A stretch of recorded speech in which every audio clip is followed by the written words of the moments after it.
Hello, everyone, and welcome to another edition of Word in Season. Wherever you find yourself today, I hope that this is a blessing for you.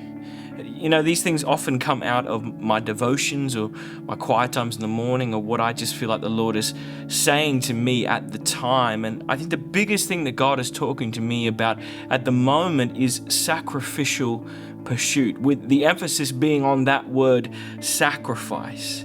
Am I willing to get up before the sun rises to spend time with the Lord? Am I willing to sacrifice my time, my comfort, my phone, my hobbies, or whatever it might be in my pursuit of God? Now, in one sense, it doesn't matter when I pray. I know that, right? I can pray in the car. I can pray while I'm walking. I can pray whenever. So there's nothing about praying early in the morning that makes it particularly spiritual or particularly powerful. I know that. I know it's not about that.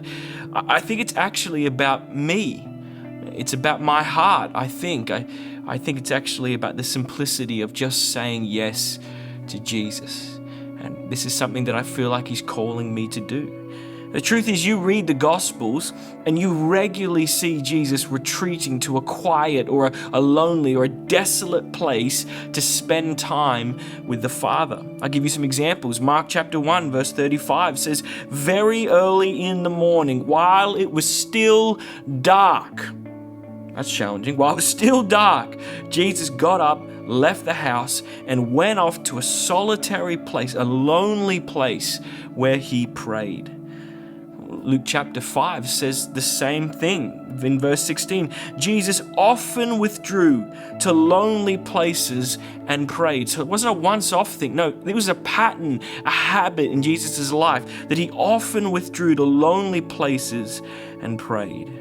And if you look at the context of Luke chapter 5, you'll see that Jesus is retreating to spend time with the Father in the midst of an incredibly busy season in ministry.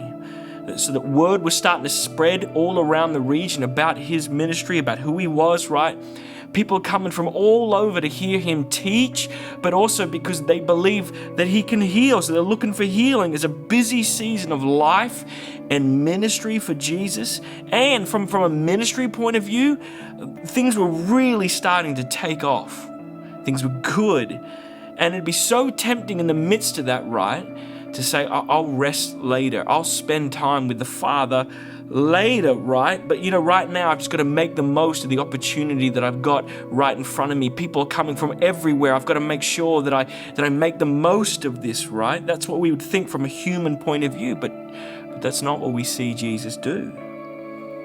He takes time out in the midst of the busyness of life and ministry to connect with the Father, to seek His face. We see the same thing in Matthew chapter 14. Jesus does this incredible miracle. He feeds 5,000 people with 5 loaves of bread and 2 fish, right? It's this amazing moment where we see the power of God breaking in, right? And everybody gets to see it with their own eyes. It's an incredible thing. But it's also just behind that, the fact that 5,000 people had gathered to hear Him speak is an amazing thing in and of itself, right? It's an amazing part of Jesus' ministry. God is just on the move. He's doing incredible things. And then we get to verse 22 and it says, Jesus made the disciples get into the boat and go on ahead of Him to the other side, while He dismissed the crowd. And after He dismissed them, He went up on a mountainside by Himself to pray. And later that night, He was there alone. For Jesus, the wilderness or the lonely places became a sacred space where He could stop and abide with the Father. And we look at His life and we see Jesus regularly escaping the noise and the busyness of life and ministry to be alone with His Father. Now, you can do that anywhere, anytime. We know that, right? We could do it anywhere, anytime, but there's something about retreating to a quiet place where no one is around that allowed Jesus to give the Father His full attention. I think there's something in that.